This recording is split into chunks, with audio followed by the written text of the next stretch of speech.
안녕하세요. 리테일 아이디입니다. 이번 동영상에서는 2025학년도 서강대 신입학 전형 중 정시 전형에 대한 세부 내용에 대해서 살펴보도록 하겠습니다. 앞선 두 차례의 동영상에서 2025학년도 서강대 입학 전형의 전반적인 주요 사항과 변동 사항, 그리고 두 번째 동영상에서는 수시 모집에 관련된 내용에 대해서 살펴봤는데, 이번 편에는 이제 마지막으로 정시 모집, 정시 전형과 관련된 내용을 살펴보도록 하겠습니다. 정시 전형은 그래도 수시 전형보다는 조금 더 변화된 내용들이 있기 때문에 그 변화된 내용들이 무엇인지를 한번 살펴보고, 또 정시 전형에서 수능 점수가 산출되는 방식들은 또 어떻게 산출되는지 그 부분들을 좀 비교해 보면서 하나하나씩 주요 내용들에 대해서 살펴보도록 하겠습니다.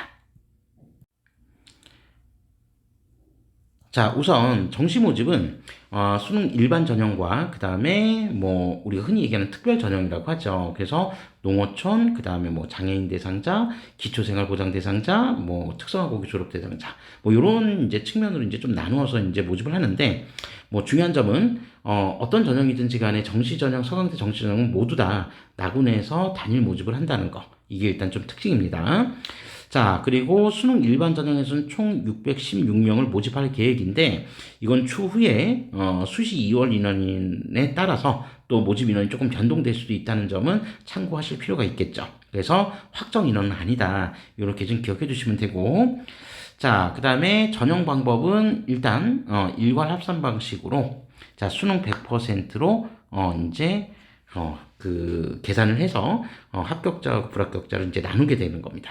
그래서 수능 성적 반영 점수는 어떻게 산출하는지, 이게 이제 되게 중요한데, 이 부분은 좀 이따 다른 전형들도 한번 간단하게 살펴보고 마지막에 이 부분들을 26페이지로 넘어가서 바로 살펴보는 걸로 하겠습니다.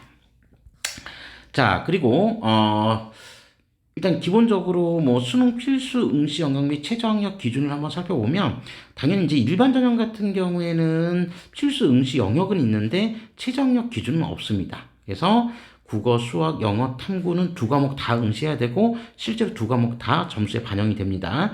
이거는 일반 전형은 그렇고, 특별 전형 같은 경우는 상위 한 과목만 반영이 되죠. 그래서 일단 필수 응시 영역과 수능 최저 학력 기준 없다는 점 반드시 확인하시고요. 자, 그 다음에 두 번째. 자, 나군 농어촌 학생 전형 같은 경우는 총 51명을 모집을 합니다. 그래서 지원 자격은 당연히 유형 1과 유형 2로 이제 나눠져 있는데, 이 부분들은 해당 지원 자격을 가지고 있는 학생들이 직접 확인해 보시면 될 거고, 역시 수능 100%로 이제 평가를 하게 되는데, 중요한 점은 최저학력 기준이 있다는 점이죠.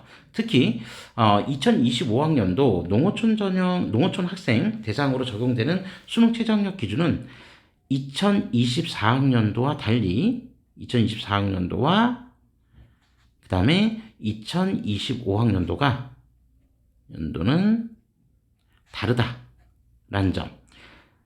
우리 서강대 관련된 동영상 첫 번째 편에서는 이 부분에 대해서 좀 설명을 드렸는데, 혹시 그 부분을 안 보신 분들을 위해서 간단하게 다시 한번 좀 정리하고 넘어가겠습니다. 자, 2025학년도 같은 경우에는 그냥 이 밑에 있는 내용을 참고하시면, 자, 국어, 수학, 영어, 탐구 상위 한 개 과목이죠. 자, 지정 과목은 없습니다. 선택 과목 자유롭게 선택하시고, 자, 세 개 영역 등급 합 9등급 이내면 된다.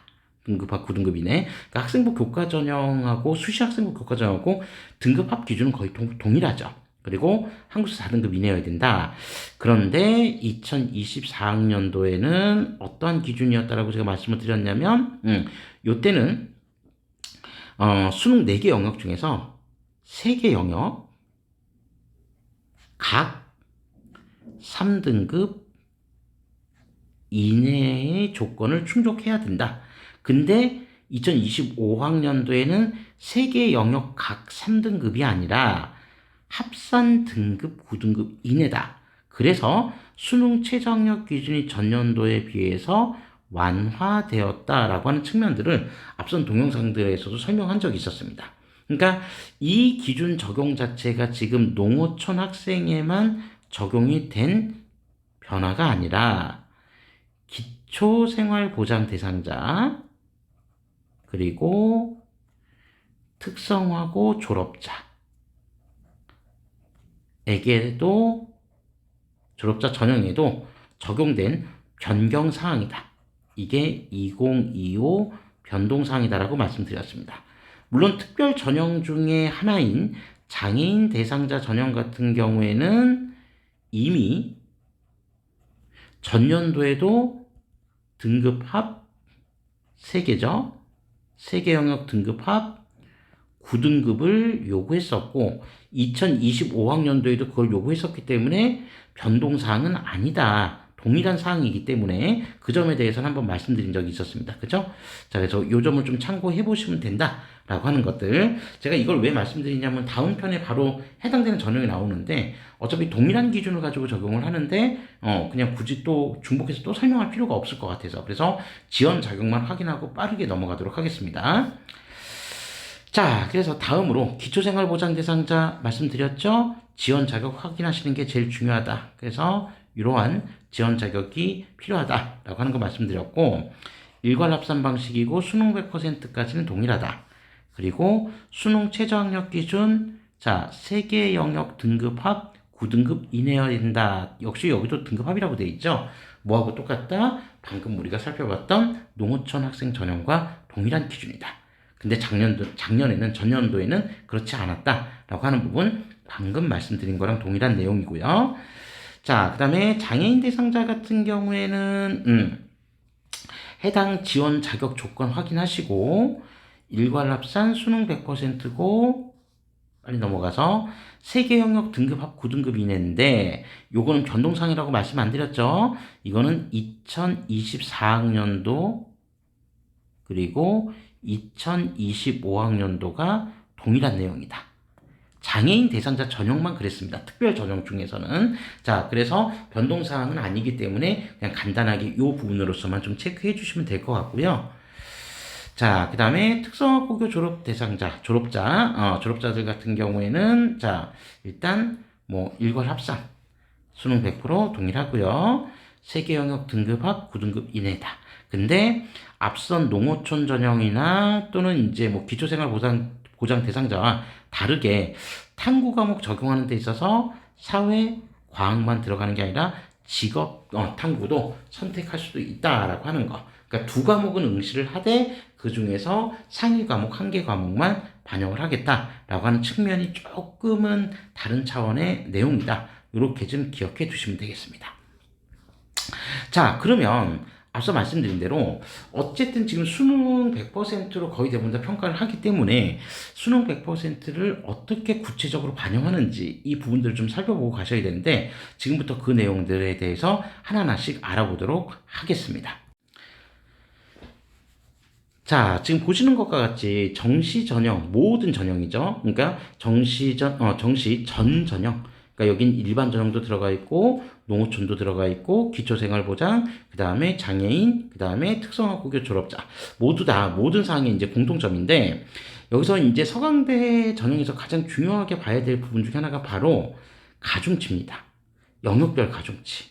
그래서 영역별 가중치를 한번 보면 자, 국어 같은 경우에는 1.1배, 그러니까 36.7%의 비중이 들어가 있고 수학 같은 경우에는 1.3배, 그래서 43.3%, 탐구 영역 같은 경우는 20%가 반영이 됩니다.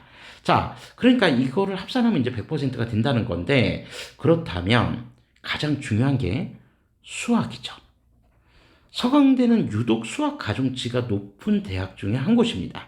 그래서 서강대학교를 정시전형으로 지원할 때 수학 성적에서 상당히 유리한 이점을 점유하고 있는 수험생이라고 한다면 적극적으로 한번 지원을 고려해 볼 필요도 있습니다. 그래서 수학 점수가 잘 나오는 친구들은 환산 점수가 상대적으로 좀 높게 나온다라는 특징이 이런 부분들을 좀 감안하셔야겠죠.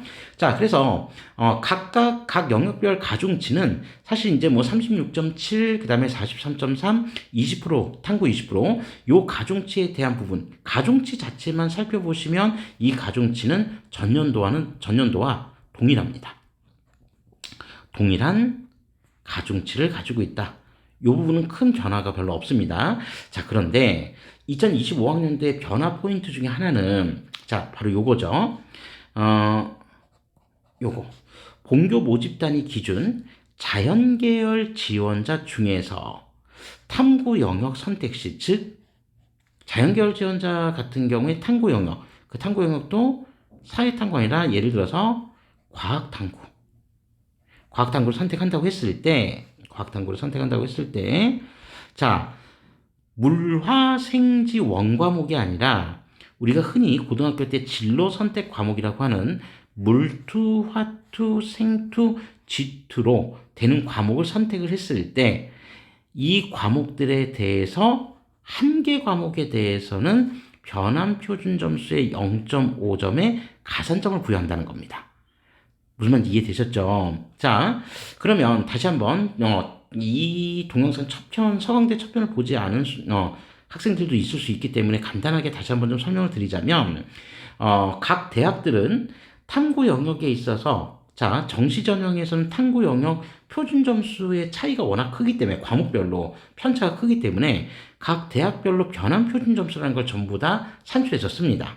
그렇게 되면 예를 들어서 뭐 물리, 뭐 화학 1등급 만점 표준 점수가 뭐 예를 들어서 물리 과목 같은 경우 한 68점이고 뭐 화학 같은 경우 예를 들어서 한 60점이 나온다라고 하면 같은 1등급을 받아도 표준 점수 차이에 클 수가 있겠죠. 요거를 변환 표준 점수라고 하는 거를 사용하게 되면 이건 그냥 예시입니다. 사용하게 되면 그냥 우리는 탐구 영역, 예를 들어서 서강대가 우리는 탐구 영역을 1등급은 그냥 무조건 65점으로 계산할 거야. 너희들이 무슨 과목을 선택하든, 물리를 선택하든, 화학을 선택하든, 생명과학을 선택하든, 지학을 선택하든, 우리는 1등급은 우리 학교는 65점으로 다 계산할 거야. 이렇게 점수를 막 바꾸는 게 변환 표준 점수입니다. 그러니까 실제로 물리를 선택한 친구가 68점이라고 해도 이 친구의 서강대식 변환 표준 점수는 65점으로 바뀌고 화학 변환 표준 점수도 65점으로 바뀐다는 겁니다. 따라서 화학 선택한 친구는 오히려 이득을 보는 거고 물리를 선택한 친구는 조금 손해를 보는데 그걸 뭐 손해 이익의 관계라고 삼아 보기에는 뭐 조금 무리가 있어서 어쨌든 이런 변환 표준 점수를 사용하게 된다는 건데 여기에 만약에 물투, 화투, 생투, 지투를 선택하면 플러스 0.5점을 가산을 해주겠다는 겁니다. 그럼 이게 변화 내용이냐? 이게 사실 변화 내용입니다. 왜 그러냐면 2024학년도 작년이었죠. 2024학년도에는 한 과목에 대해서만 변환 표준 점수에 0.5 가산점이 아니라 두 개 과목 모두에 가산점을 부여를 했었거든요. 뭐 물론 그런 학생들은 제 주변에서 거의 본 적이 없었지만 예를 들어서 어떤 친구가 물투하고 화투를 선택했다고 한다면 실제 수능 과목에서 그러면 여기에 변환 표준 점수 화투의 변환 표준 점수 거기에 플러스 0.5 여기에 플러스 0.5점씩을 더 줬다는 겁니다. 그런데 2025학년도에는 두 개 과목을 선택해도 한 개 과목에 대해서만 0.5점의 가산점을 주겠다는 겁니다. 그러니까 최대 가산점이 2024년 4학년도에는 0.5, 0.5 두 개를 다 더했을 때 1점까지 추가 가산점을 더 줄 수 있었는데 2025학년도에는 맥시멈 가산점이 0.5점이 최대치다라고 하는 부분들을 조금 기억해 주시면 된다. 이렇게 이해하시면 되겠습니다. 자, 그 다음에 영역별 수능 성적 활용 지표는 자, 국어, 수학 같은 경우는 표준 점수를 탐구 같은 경우는 100분이 변환 표준 점수를 적용한다고 했고 영어 같은 경우는 등급별 가산점을 영어, 한국사, 절대평가 과목이니까 가산점을 적용을 하는데 그 가산점에 대한 내용은 자 여기 영어와 한국사가 좀 다릅니다. 그래서 영어 같은 경우는 1등급은 100점, 2등급은 99점. 그러니까 몇 점씩 감점을 하고 있냐면 1점씩 감점을 하고 있죠. 1점씩. 1점씩 이렇게 감점을 한다. 그래서 뭐 실제로 영어 자체가 다른 학교들은 또 뭐 한 2점씩 4점씩 뭐 이렇게 감점하는 학교들도 있기 때문에 그런 측면에서 보면 영어에 대한 측면의 부담이 조금은 좀 낮은 학교다. 이렇게 보시면 되고 그 다음에 한국사 같은 경우에는 1등급부터 4등급까지 다 만점 처리를 해주니까 결론적으로 그 밑에부터 0.5점씩 감점을 한다. 이렇게 이해하시면 되겠습니다. 자, 그래서 대학 수학력 시험 활용, 그 성적 산출 방법은 뭐 이제 그 밑에 산출 예시까지 쭉 나와 있는데 뭐 예시에 대한 부분들 한번 살펴보시면 되고 뭐 여러분들이 뭐 이걸 다 계산할 필요는 없죠. 어차피 이제 요즘엔 컴퓨터가 다 해줍니다. 그래서 수시 전형에서도 뭐 사실 복잡한 학생부 교과 성적 계산하는 방식을 뭐 제가 이제 수시 전형할 때는 설명은 드렸지만 실제로 그렇게 여러분들이 복잡하게 계산할 필요는 거의 없습니다. 요즘에 그냥 컴퓨터가 다 알아서 해주니까. 자, 그래서 자신의 해당 점수가 서강대에 지원할 수 있는지 없는지 이 부분들만 확인하시면 될 것 같습니다. 자, 이상으로 2025학년도 서강대 정시 전형에 관련된 주요 내용들에 대해서 살펴봤고 서강대 정시 전형을 지원하고자 하는 수험생들은 특히 중요한 거 수학 점수가 대단히 중요하다라고 하는 거, 이 부분 다시 한번 기억해 주시면서 올 한 해 열심히 입시 준비해서 이제 철저한 입시 준비를 해서 올 연말에는 모두 우리 수험생들이 원하는 결과를 다 얻어 가시기를 진심으로 기원하겠습니다. 자, 감사합니다.